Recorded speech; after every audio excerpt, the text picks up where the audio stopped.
ओम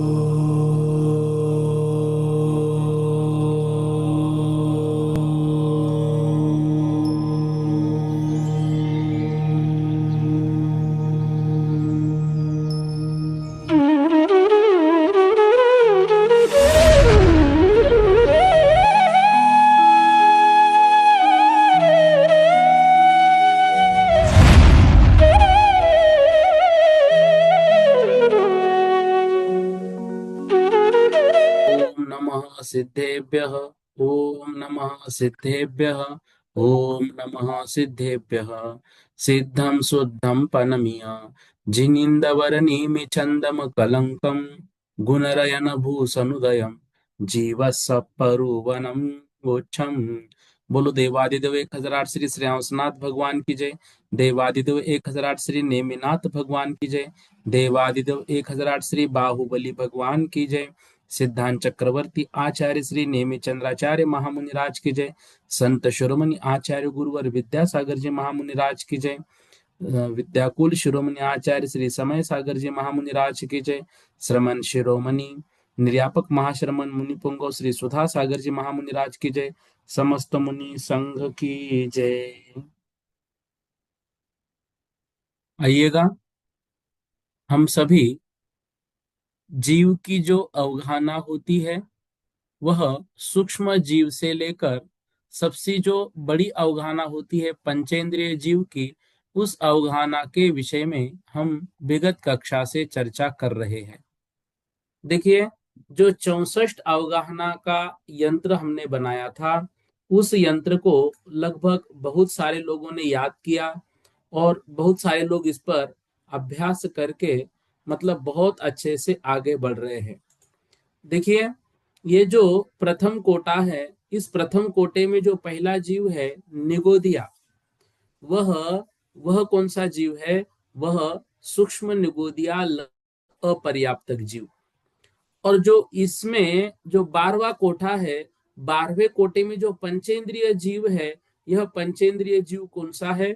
यह है महामत्स्य स्वयंभू रमन समुद्र का, वह पर्याप्तक उत्कृष्ट। ठीक है। अब देखिए, इस तरह से सूक्ष्म जीव से लेकर सर्वोत्कृष्ट तक जो जीव बताए जाते हैं, उन जीवों को इस क्रम से लिखा गया ताकि पहले जीव से अगले जीव की अवगाहना हम निकाल सके। विषय जो चल रहा था जीव समास में विषय चल रहा था। अब अवगाहना के अनुसार जीवों में भेद करते हैं किसकी कितनी अवगाहना। तो वहां पर ये अवगाहना का विषय प्राप्त हुआ। तो सूक्ष्म निगोदिया लब्ध अपर्याप्तक जीव जो है, वो सबसे जघन्य अवगाहना होती है एक इंद्रिय में। और उत्कृष्ट अवगाहना जो है पंचेंद्रिय की, वह है जो स्वयंभू रमन समुद्र में महामत्स्य होता है, उस जीव की जो अवगाहना है, उसको हम बोलते हैं कि अब ये जो जीव है, इस जीव की जो अवगाहना है, वह अवगाहना सर्वोत्कृष्ट है। इस तरह से अवगाहना के विषय में जो मतलब विगत सारी कक्षाओं से हम यही बात पढ़ते आ रहे हैं और इस 64 प्रकार के यंत्र को जो अच्छी तरीके से हम सभी ने समझ लिया और इसको याद करने का प्रयास भी हम सभी कर रहे हैं। देखिए, यह जो विषय है बड़ा सूक्ष्म है और बहुत अच्छा विषय है। और इस विषय के माध्यम से हम जीव की अवगाहना को तो समझ ही रहे, लेकिन कितने प्रकार के जीव होते उस विषय को भी समझ रहे हैं। तो हमने सर्वप्रथम जो उत्कृष्ट अवगाहना देखी थी, एकेंद्रिय में पद्म की, पद्म कबल था। द्विइंद्रिय में शंख की, जो 12 योजन था।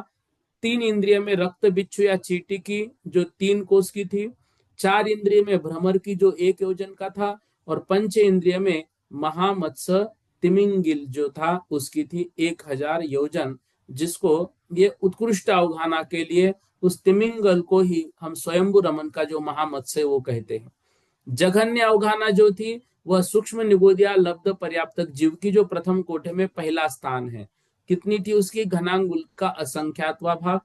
फिर द्विइंद्रिय में जघन्य की अनुंधरी, 3 इंद्रिय में कुंथु, 4 इंद्रिय में कान भक्षिका, और पंचेंद्रिय में सिक्त मत्स्य जो था, जो उस महामत्स्य के कर्ण में रहता है, जिसको हम तंदुल मत्स्य कहते हैं, उसकी अवगाहना थी। अब ये जघन्य और पुष्ट इतने ही मालूम है हमें, ठीक है ना, मतलब ये नाम आगम में इतने उदाहरण दिए हुए हैं।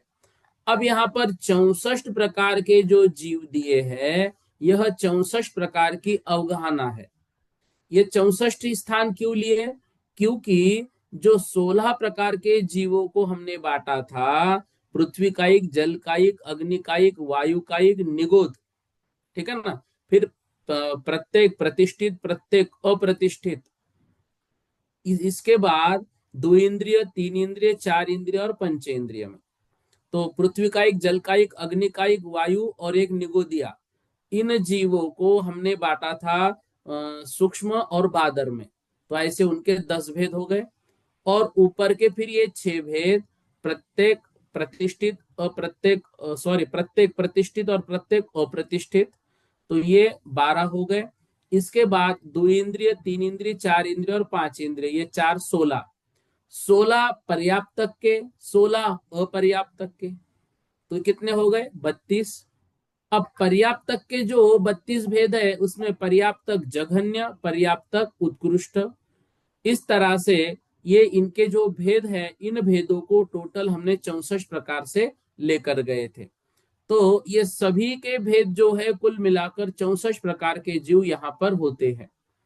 अब देखिए, पहला जो कोठा है उसमें अपर्याप्तक जघन्य लिखा है, दूसरे में अपर्याप्तक जघन्य, तीसरे में भी अपर्याप्तक जघन्य, ठीक है। फिर चौथा जो कोटा है, उसमें चौथा और जो सातवां है, इसमें अपर्याप्तक जघन्य है। पांचवा और आठवां में अपर्याप्तक उत्कृष्ट, और जो छठा और नौवा है वहां पर पर्याप्तक उत्कृष्ट। 10वां और 11वां जो है वो निवृत्त पर्याप्तक जघन्य, 10वां निवृत्त पर्याप्तक उत्कृष्ट जो है वो इसका होता है, उत्कृष्ट का, और फिर पर्याप्तक उत्कृष्ट। अब ये निवृत्त शब्द कहाँ से लगाना है उसके विषय में समझो, नहीं समझ में आए कोई बात नहीं। पहले जो पहला कोटा, दूसरा कोटा और तीसरा कोटा है वो लब्ध पर्याप्तक जीवों का है। फिर चौथा, पांचवा, छठवा, सातवां, आठवां, नौवा, ये दो दो युगल बने, तो चौथा और सातवां ये निवृत्त पर्याप्तक जघन्य का है। पांचवा और आठवां ये निवृत्त पर्याप्तक उत्कृष्ट का है। छठवा और नौवा ये पर्याप्तक उत्कृष्ट का है। फिर 10वां और 11वें में निवृत्त पर्याप्तक जघन्य 10वां, 11वां निवृत्त पर्याप्तक उत्कृष्ट, और फिर पर्याप्तक उत्कृष्ट, इस तरह से भेद किए जाते हैं। अब ये भेद यहाँ पर नहीं दिए हमें, यहाँ पर हम सिर्फ पर्याप्त और अपर्याप्त के अनुसार ही समझे। लेकिन जो अपने कर्नाटक की वृत्ति है उसमें तरह से भेद लिए हैं। तो पहले जो 3 दिए कोठे वो लब्ध पर्याप्तक है, बाकी जहां पर भी अपर्याप्तक की बात आती है वहां पर निवृत्त पर्याप्तक ही लिखना है। ऐसा गाथा में तो कहीं लिखा नहीं है, इसमें जो कर्नाटक की टीका है उसमें ये वर्णन लिखा हुआ प्राप्त हुआ। तो उस दिन आपको बोला था एक जानकारी के लिए यह विषय ले लेंगे, तो इसलिए यहाँ पर जो है तो आज वह विषय आपके समक्ष रख दिया, ठीक है। तो पहले 3 जो अपर्याप्तक दिए हैं, ये तीनों भी लब्ध पर्याप्तक पकड़ना है। बाकी जहां पर पर्याप्तक की बात आएगी सब जगह पर ये जो है निवृत्त पर्याप्तक है और निवृत्त अपर्याप्तक है, ठीक है। और फिर पर्याप्तक उत्कृष्ट, इसी तरह से सब जगह पर हमें लेना है। अब देखिए, ये स्थान तो अब हो गए जीवों की अवगाहना के। अब इस अवगाहना में आगे की गाथाओं के माध्यम से ये जो जीव है, इस जीव में हमने ये पढ़ा था कि यदि सूक्ष्म का भेद करना है तो आदि के 16 स्थान अपर्याप्तक के हैं, फिर पर्याप्तक, फिर अपर्याप्तक, ऐसे 99 की गाथा में पढ़ा था। फिर वो जो 100 नंबर की गाथा है उसमें भी क्या पढ़ा था हमने कि श्रेणी के आगे प्रथम कोठे में जो पर्याप्तकों की जघन्य और दूसरे कोठे में अपर्याप्तकों की उत्कृष्ट तथा तीसरे कोठे में पर्याप्तकों की उत्कृष्ट अवगाहना समझनी चाहिए।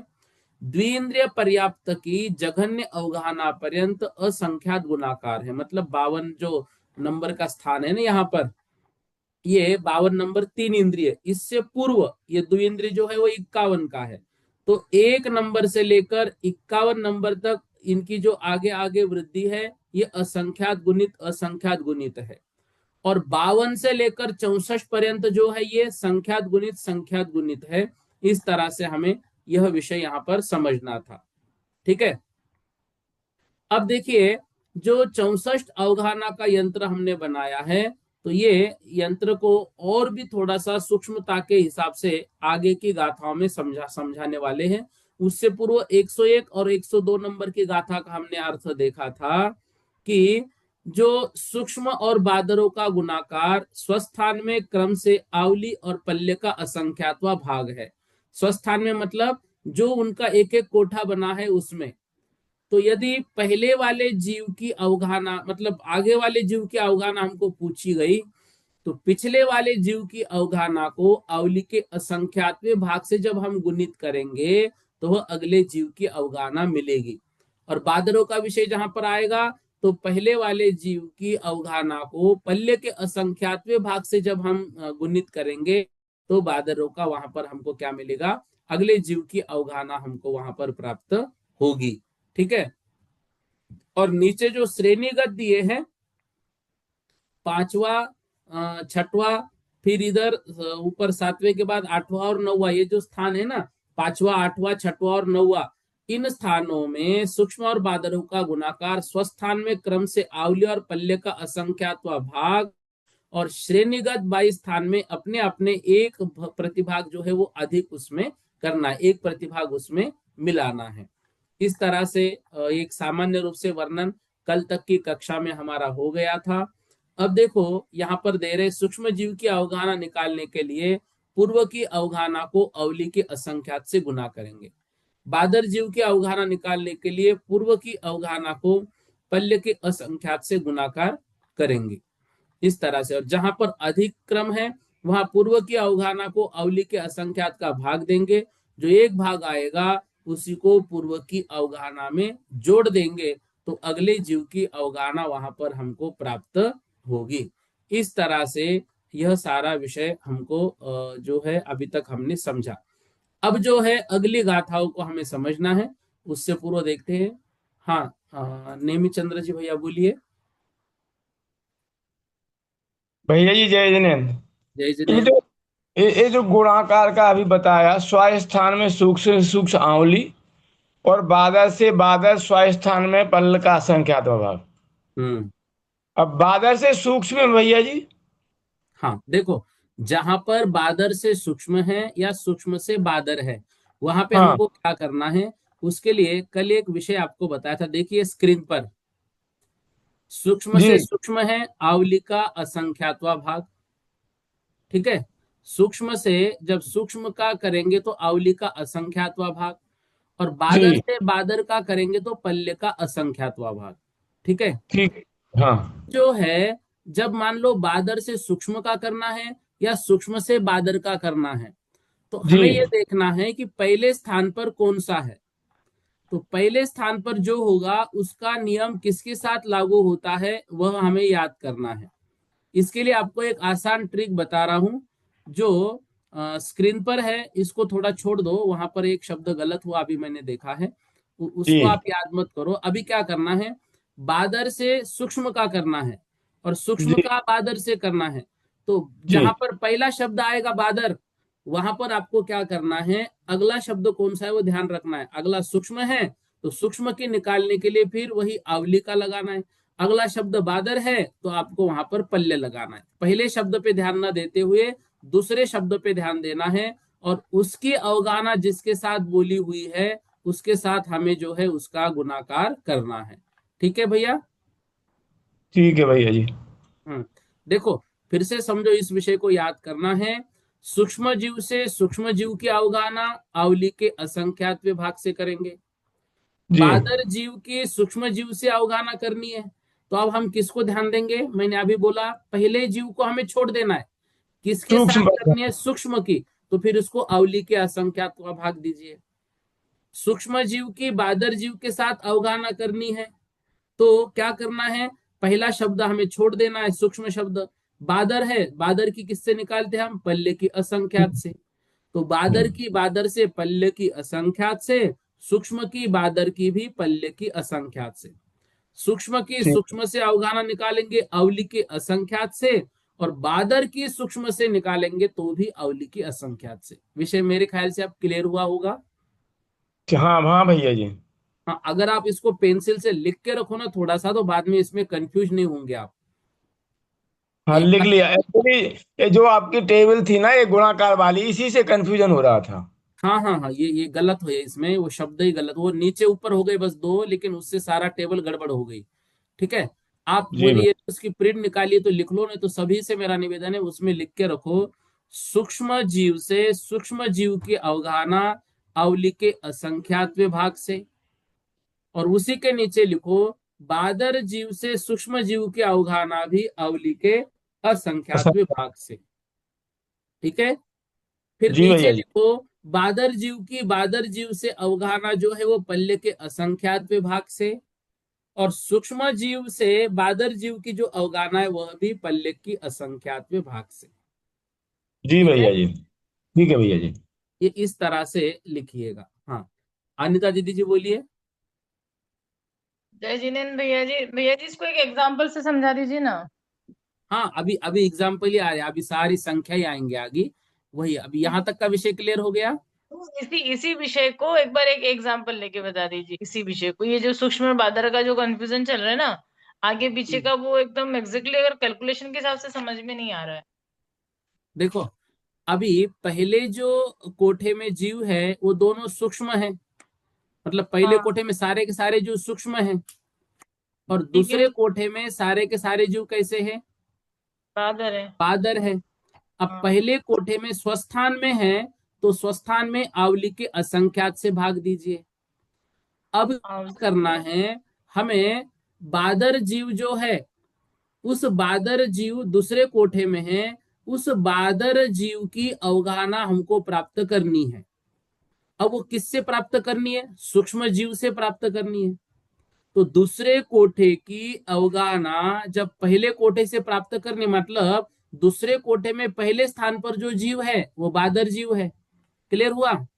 अब उस बादर जीव की अवगाहना हमें चाहिए, तो पहले कोठे में जो लास्ट वाला जीव है वो भी सूक्ष्म जीव है, तो बादर जीव की अवगाहना प्राप्त करनी है, और पहले वाले सूक्ष्म जीव से करनी है। तो प्राप्त किसकी करनी है? बादर जीव की।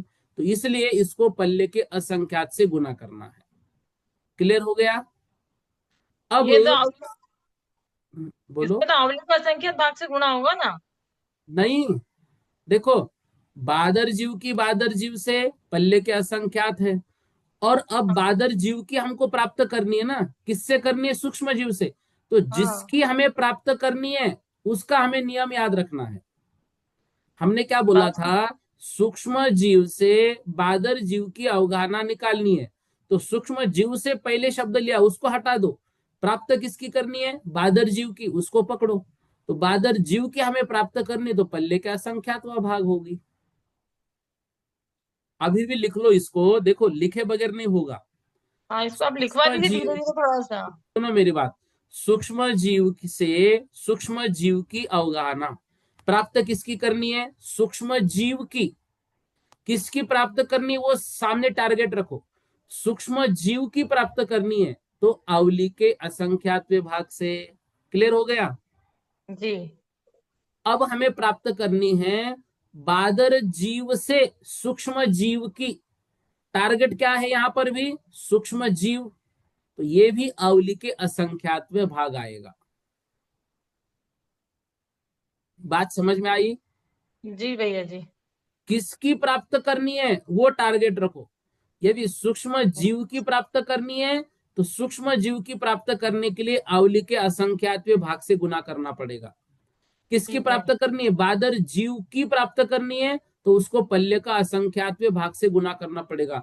एक लाइन में आपको बोलता हूं, सब लोग याद कर लो, जिसकी अवगाहना निकालनी है उसके अनुसार, यदि सूक्ष्म जीव की अवगाहना निकालनी है, चाहे वो सूक्ष्म जीव से निकालो, चाहे वो बादर जीव से निकालो, सूक्ष्म जीव की निकालनी है अवली के असंख्यात भाग। बादर जीव की अवगाहना निकालनी है, चाहे वो बादर से बादर की निकालो या सूक्ष्म जीव से बादर जीव की निकालो। बादर जीव की निकालनी है तो पल्ले के असंख्यात भाग। मेरे ख्याल से अब विषय क्लियर हुआ होगा अनिता दीदी हाँ जी। जी जी भैया जी, अब आ गया समझ। मेन टारगेट, मेन मकसद रखो किसकी प्राप्त करनी, बस। ठीक। अंजना दीदी जी बोलो। जय जिनेन्द्र भैया जी। जय जिनेन्द्र। भैया जी ये जैसे ये सूक्ष्म जीव तो पहले कोटि के ही हैं, बाकी तो सारे बादर जीव हैं। हाँ, तो फिर अपन इसमें बादर से सूक्ष्म की कैसे निकलेगी फिर? बादर की सूक्ष्म से कैसे निकलेगी? बादर से सूक्ष्म की, हाँ भाई, सूक्ष्म से वो बादर दूसरे की तो निकल दूसरे जाएगी। दूसरे कोटे के लिए बादर जीव है। हाँ अब दूसरे उसके को। लिए वो निकालना है, बस उसी के लिए है। नहीं भैया जी, समझ जैसे एक पहले ही कोटे में सूक्ष्म जीव, तो बाकी के तो और सारे बादर जीव है ना। हाँ, बराबर ना। तो देखो, ये तो सभी के सभी सूक्ष्म जीव है। कहाँ पर? पहले इसमें और दूसरे इसमें बादर है, लेकिन तीसरे इसमें क्या है? इन सभी में सूक्ष्म बादर का भेद नहीं, सभी के सभी बादर है। तो हाँ हर सभी के जगह सभी पे बात। हमें बादर का ही आएगा। सूक्ष्म हाँ की ऐसे अब देखो, सूक्ष्म की अवगाहना बादर से निकालने का प्रसंग ही नहीं आएगा, लेकिन वो नियम बता दिया हमको याद रखने हाँ के। वो, हाँ वो ही, हाँ वही कह रही थी, क्योंकि सूक्ष्म की बादर से तो निकलेगी ही नहीं, क्योंकि सब बादर ही बादर आ गई है तो सब हाँ, बादर। और बादर से सूक्ष्म देखो, बादर से सूक्ष्म निकालने का प्रसंग इसलिए नहीं आएगा कि बादर ऑलरेडी बड़े हैं। उसको हाँ सूक्ष्म से हम कैसे निकालेंगे, वो तो हाँ प्रसंग नहीं हाँ। आएगा, एक समझने के लिए बोला है वो। ठीक है भैया जी, ठीक ठीक। ठीक है, बस हमें ठीक। मकसद ये रखना है कि किस जीव हाँ की हाँ निकाले। हाँ, वो तो क्लियर हो गया। ठीक ठीक ठीक। ठीक। हाँ, चलिए, एक नए विषय की ओर हमें चलना है। और वह विषय जो है, बहुत सुंदर विषय है, लेकिन वो समझने वाला विषय है। और उसको समझने के लिए मात्र गाथाओं से काम चलने वाला नहीं है। 102 नंबर की गाथा जो है, ये 102 नंबर की गाथा यदि हम पढ़ेंगे ना, एक सिर्फ सामान्य रूप से बता रहा हूं, अभी हम नहीं रहे, बता रहा हूं। अवरु वरी इग पदे से जुदे। अवरु मतलब जघन्य के, उवरी मतलब ऊपर, एक प्रदेश जुदे मतलब युक्त करने पर, असंख्यज भाग वड्डिये, असंख्यात भाग वृद्धि प्राप्त होगी। आदि मतलब पहली, निरंतर मदो, और इसको निरंतर एक एक प्रदेश जब हम वृद्धि करेंगे तो आगे की असंख्यात भाग वृद्धि का उत्कृष्ट स्थान आ जाएगा। तो आदि मतलब जघन्य, और उत्कृष्ट स्थान मतलब ये उत्कृष्ट स्थान उसका रहेगा, मतलब श्रेष्ठ स्थान। अब इस विषय को गाथा के अर्थ से एक बार हम लेंगे ना, तो विषय बहुत कड़ा हो जाएगा, समझ में भी नहीं आएगा। इसलिए आप सभी के ग्रंथ में ये इन गाथाओं के अंत में देखो, एक लिखा हुआ है विशेषार्थ। ठीक है, उस विशेषार्थ को यदि हम पढ़ेंगे तो ही ये सारा विषय हमारे समझ में आएगा। तो मेरा सभी से निवेदन है, आपके पास जो ग्रंथ है उस ग्रंथ में गाथा नंबर 110 वो निकाल लीजिए। गाथा नंबर 110। ठीक है, उसके नीचे भावार्थ दिया हुआ है, वह भावार्थ आप सभी लोग निकाल लीजिए। ठीक है, गाथा नंबर 110, पेज नंबर जो है तो 70 71, तो 70 से वो भावार्थ प्रारंभ हो रहा है। ठीक है। हाँ, अब देखो, विषय को थोड़ा बहुत अच्छे से समझना। हमने क्या पढ़ा, वो भावार्थ अभी नहीं पढ़ना है, भावार्थ पे ध्यान देना है। अभी मेरी तरफ 1 मिनट ध्यान दो। देखो, जो सूक्ष्म जीव है वे आवली के असंख्यातवे भाग गुणित क्रम में उत्तर उत्तर वृद्धि को प्राप्त होते हैं। जो बादर जीव है वे पल्य के असंख्यातवे भाग गुणित क्रम में उत्तर उत्तर वृद्धि को प्राप्त होते हैं। अब जो निगोदिया जीव है पहले कोठे में, और उसके बाद वायुकायिक जीव है, वह भी सूक्ष्म है। तो निगोदिया से वह वायुकायिक जीव की जो अवगाहना है वह असंख्यात गुणित अधिक है। असंख्यात गुणित कौन सा लगाना है? तो बताया, आवली के असंख्यातवे भाग से अधिक, सूक्ष्म के लिए विषय आया। ठीक है ना। तो आवली के असंख्यात भाग अधिक उसमें करके, मतलब गुणित, आवली के असंख्यातवे भाग से उसको गुणित करना है। तो वह अवगाहना हमें वायुकायिक, सूक्ष्म जो वायुकायिक है उस जीव की प्राप्त होगी जो अपर्याप्त है। ठीक है ना। तो हम लब्ध पर्याप्त भी उसको कह सकते हैं। अब वह हमको प्राप्त हो रही है। अब इसमें क्या हो गया, इसमें ये बात हो गई कि जो निगोदिया जीव है से लेकर वायुकायिक जो जीव है वह असंख्यात गुणित अधिक है, लेकिन इन दोनों के बीच में भी बहुत सारे जीव है। वे जीव कैसे हैं? वे जीव इन दोनों के बीच में थोड़े थोड़े थोड़े थोड़े अधिक होते चलते हैं। बस निगोदिया जो जीव है, सूक्ष्म निगोदिया लब्ध पर्याप्तक, उससे वायुकायिक जो लब्ध पर्याप्तक सूक्ष्म जीव है वो उनको अवली के असंख्यातवें भाग से अधिक करना है। लेकिन इसके बीच में भी अवली के असंख्यात भाग आने तक बढ़ते हुए बहुत सारे जीव है। उन जीवों के विषय में, उन अवगाहना के विषय में अब हमें पढ़ना है। सबसे पहले देखो, जो अवगाहना होती है वह अवगाहना भी एक हानि वृद्धि रूप नहीं होकर वृद्धि रूप यहां पर बता रहे हैं। यदि हानि रूप निकालनी है तो 64 से लेकर पहले स्थान तक आना पड़ेगा, तो यहां पर घटती हुई आएगी। और पहले स्थान से 64वें स्थान तक हमें जाना है तो ये वृद्धि रूप होगी। तो अवगाहना हमेशा वृद्धि रूप यहां पर हो रही है, ये बता रहे। तो हमने जैसे पहले षडगुण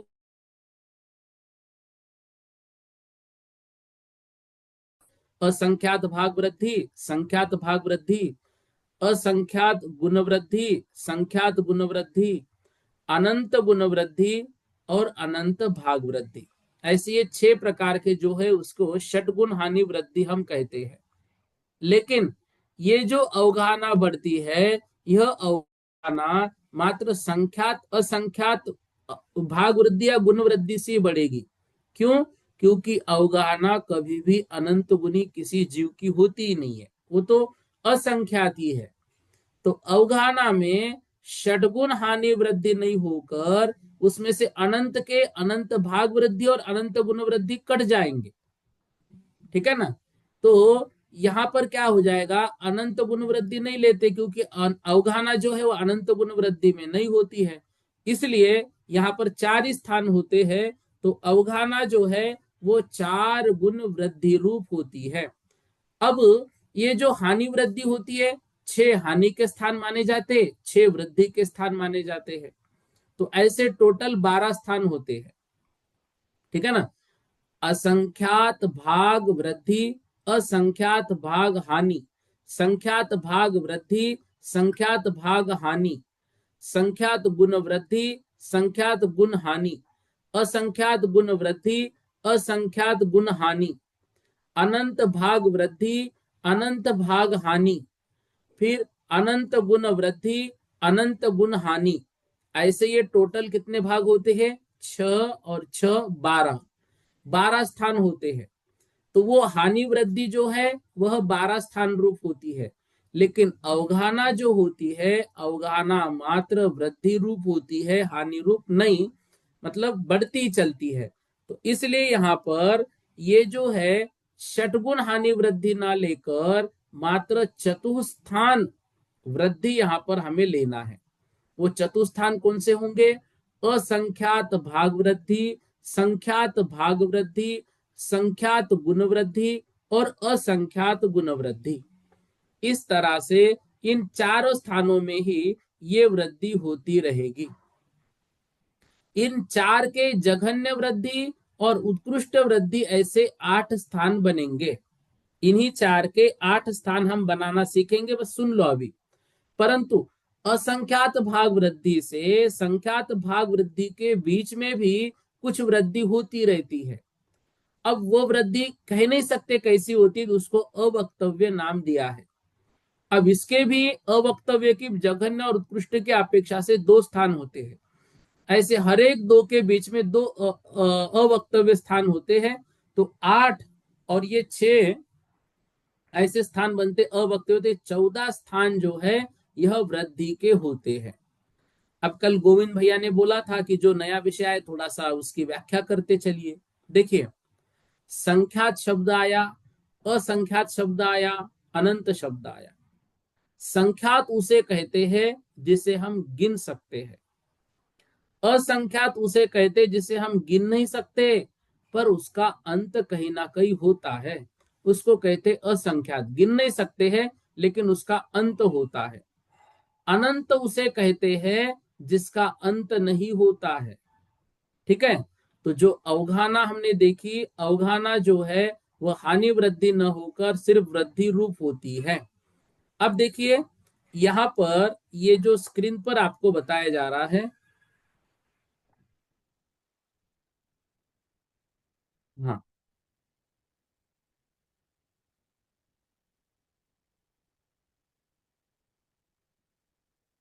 ये थोड़ा सा विषय यहाँ पर कड़ा ले लिया है उदाहरण के लिए। हाँ देखो, अभी आप क्या करना, ये जो अवगाहना है यहाँ पर संख्याएं जो ली है, इन संख्याओं को हम भावार्थ के अनुसार समझेंगे, लेकिन तब तक एक सामान्य रूप से आपको बता रहा हूं। देखो, आपको कल मैंने बोला था आज के लिए आप पेन और पेंसिल साथ में रखना। ठीक है, अब देखो, असंख्यात भाग वृद्धि, संख्यात भाग वृद्धि, संख्यात गुण वृद्धि और असंख्यात गुण वृद्धि, ये चार स्थान हमें लिखने हैं। कौन कौन से? असंख्यात भाग वृद्धि लिख लीजिए, असंख्यात भाग वृद्धि, उसके नीचे लिखिए संख्यात भाग वृद्धि, उसके नीचे लिखिए संख्यात गुण वृद्धि और चौथे स्थान पर लिखिए असंख्यात गुण वृद्धि। ये नीचे से ऊपर बढ़ती हुई संख्या है। ठीक है, उसके नीचे लिखिए सपोज, सपोज असंख्यात को 100 पकड़िए, असंख्यात इज इक्वल टू 100 और संख्यात इज इक्वल टू 10, 10 लिख लीजिए आप।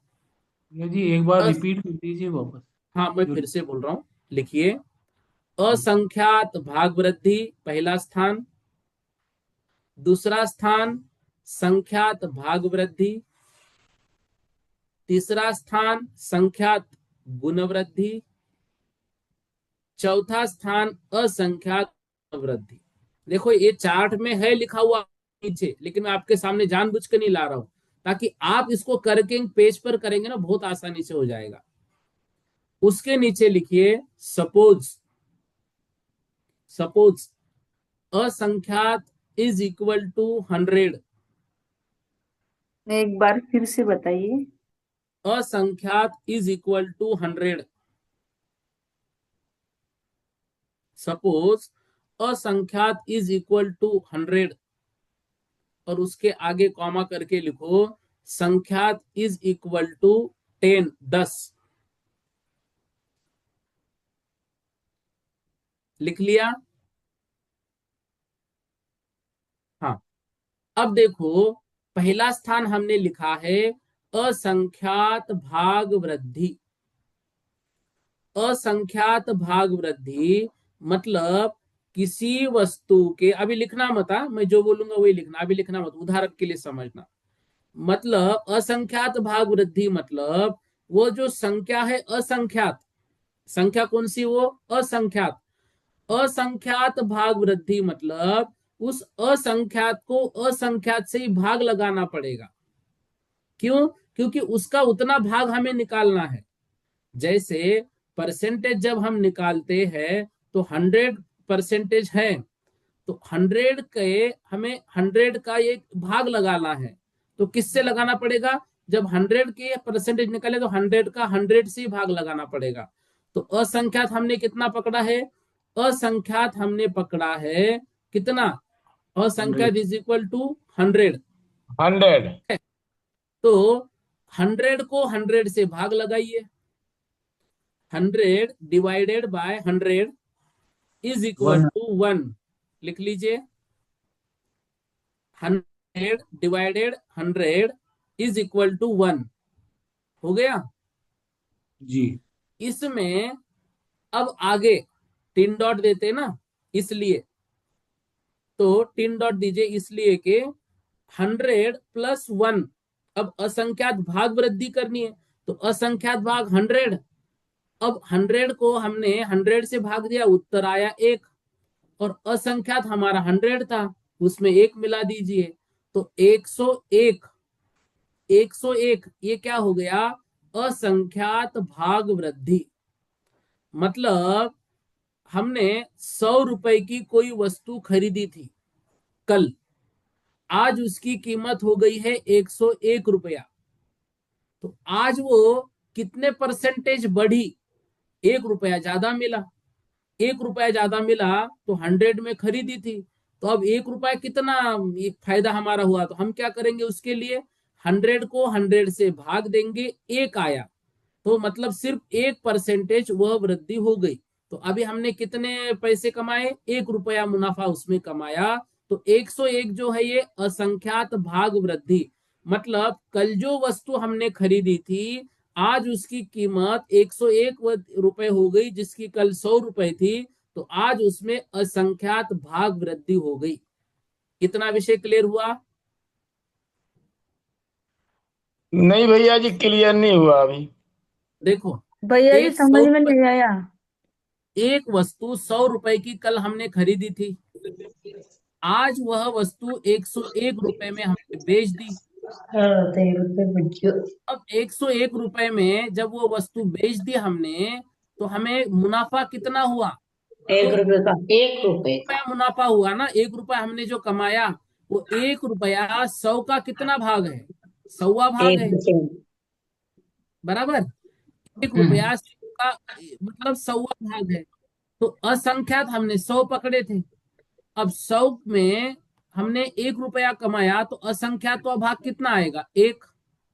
असंख्यातवा भाग, असंख्यात 100 है, असंख्यातवा भाग एक आएगा, तो असंख्यात भाग वृद्धि होगी 100।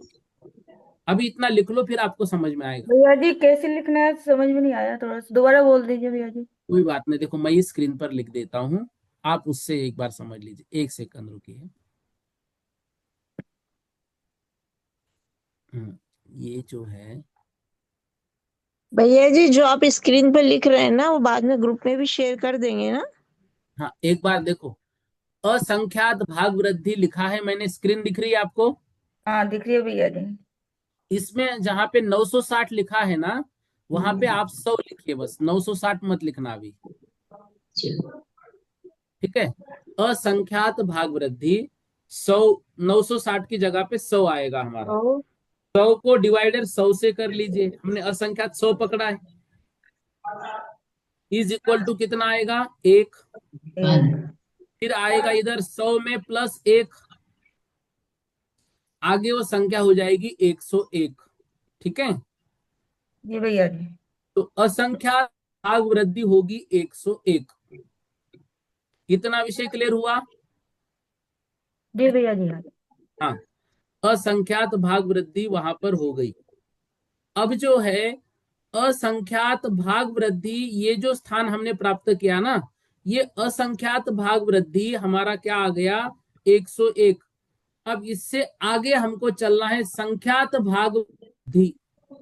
संख्यात हमने कितना पकड़ा था? 10। सपोज में 10 लिखते हैं,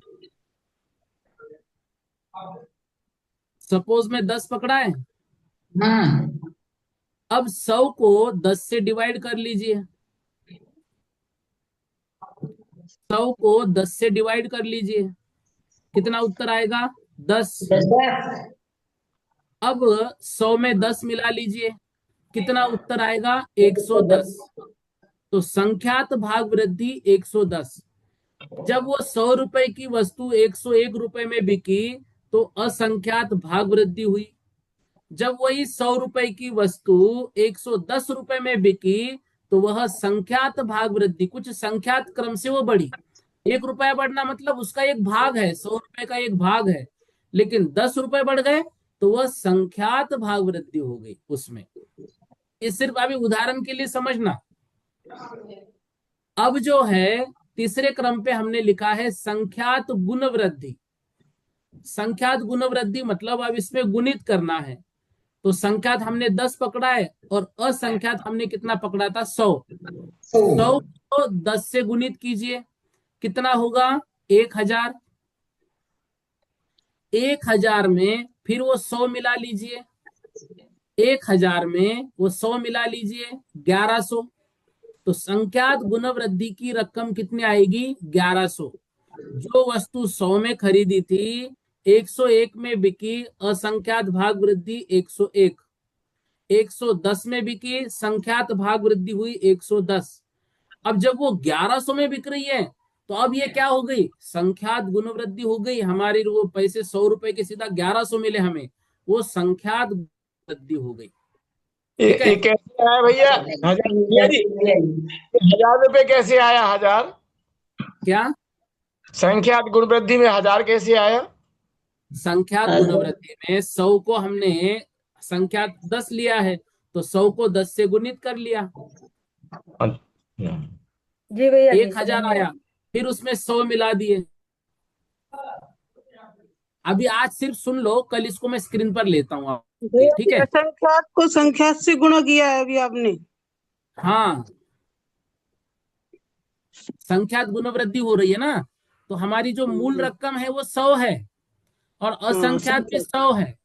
ठीक है। जी। तो अब 100 को 10 से जब गुणित कर लिया 1000 आया, और फिर मूल जो अवगाहना है वो उसमें मिला दिए, वो 100 आपने 1100 हो गए। संख्यात में असंख्यात को क्यों मिलाया? 100 को क्यों किया? अपन ने असंख्यात सपोज को नहीं, सुनो सुनो सुनो सुनो, असंख्यात राशि हमारी 100 है, और जो सपोज मतलब वो जो जीव है ना, सूक्ष्म निगोदिया जीव, उसको भी हमने 100 पकड़ा हुआ है, तो उस 100 को 10 से गुणित कर लिया। वो गुण वृद्धि के सुनो लिए मेरी बात, किया। अभी ये गुण विषय वृद्धि आज के के दिन, लिए। सुनो आज के दिन ये विषय रहने दो, इसको कल स्क्रीन पे लेते हैं सब। ठीक है। अभी हमारा समय भी वक्त नहीं है भैया इसको। भैया जी, जय जिनेन्द्र। भैया जी सागर भैया बोलो, जय जिनेन्द्र। बोलो। सागर भैया को बोलने दो पहले। हाँ बोलो भैया। हाँ, मैं ये बोल रहा था, जैसे सूक्ष्म निगोदीय जीव से वायु के सूक्ष्म मतलब वो लब्ध पर्याप्त जीव जो आएगा, उसके बीच में जो अनंत जीव है, मतलब असंख्यात जीव है, उनको क्या बोलेंगे? वो निगोदीय बोलेंगे उनको? अव्यक्त। उनको निगोदिया बोलेंगे, उनको निगोदिया बोलेंगे। और जब वायु काई से शुरू हुआ तो वो वायु काई वहीं से शुरू होगा। उसके आगे के मतलब जीव जो है वो उसके तक जाएंगे, तो फिर उसके असंख्यात जीव वो भी वायु काई की होंगे। अच्छा, तो ये निगोदिया जीव की अवगाहना बढ़ती जाएगी, मतलब अलग अलग जीवों के हिसाब से? हाँ, ये निगोदिया जीव की अवगाहना बढ़ती जाएगी, बढ़ती जाएगी, बढ़ती जाएगी, बढ़ते बढ़ते बढ़ते जब उसको अवली के असंख्यातवें भाग के बाद का गुणोत्तर उसका आएगा, तब वायु का एक जीव की अवगाहना प्रारंभ होगी। तो मतलब निगोदीय जीव के भी अवगाहना के अलग अलग रूप है, मतलब यूं? बिल्कुल। उसमें सूक्ष्म निगोदिया, लब्ध पर्याप्तक निगोदिया में जघन्य है, और फिर वो असंख्यात बढ़ते बढ़ते हाँ बढ़ते बढ़ते बढ़ते वायु कायिक से एक प्रदेश कम रहेगा, तब तक निगोदिया जीव ही चलेगा। हाँ। ठीक है। अच्छा अच्छा, ठीक है। हाँ। फिर वनस्पति का ऐक्य नहीं होंगे? क्या? हाँ, रश्मि दीदी जी बोलिए आप। अंजलि दीदी जी, कुछ पूछना है आपको? रेज हैंड बहुत लोगों ने किए हैं। जय श्री भैया जी। जय जिनेन्द्र। भैया जी ये कोठे बने तो पहले कोठे में तो सूक्ष्म जीव हैं हम्म। और चौथे कोठे में भी तो सूक्ष्म जीव हैं, चौथे पांचवें छठवें। हाँ तो ठीक है, देखो एक मिनट। हाँ, पहले कोठे में सूक्ष्म है, और जो चौथा पांचवा और छठवा यहाँ पर भी सूक्ष्म है। हाँ बराबर है ना? तो हाँ तो भैया जी अच्छा, तो उसको भी तो बस संख्यात आवली से मतलब करे, हाँ हाँ हाँ, आवली कैसे वो करे? दो सूत्र दिए है ना उसके लिए। हाँ हाँ हाँ, ठीक है ना? हाँ ठीक है भैया, जय श्री चलिए, भैया। अब देखो सभी से निवेदन है, आपके प्रश्न व्हाट्सएप पर भेज दीजिए। अब 8 बज गए हैं। ठीक है। बोधि समाधि परिणाम शुद्धि स्वात्मोपलब्धि शिवसो के सिद्धि चिंता मनिम चिंतित वस्तु दानिम तामंदे मानस्य ममास्तु देवी।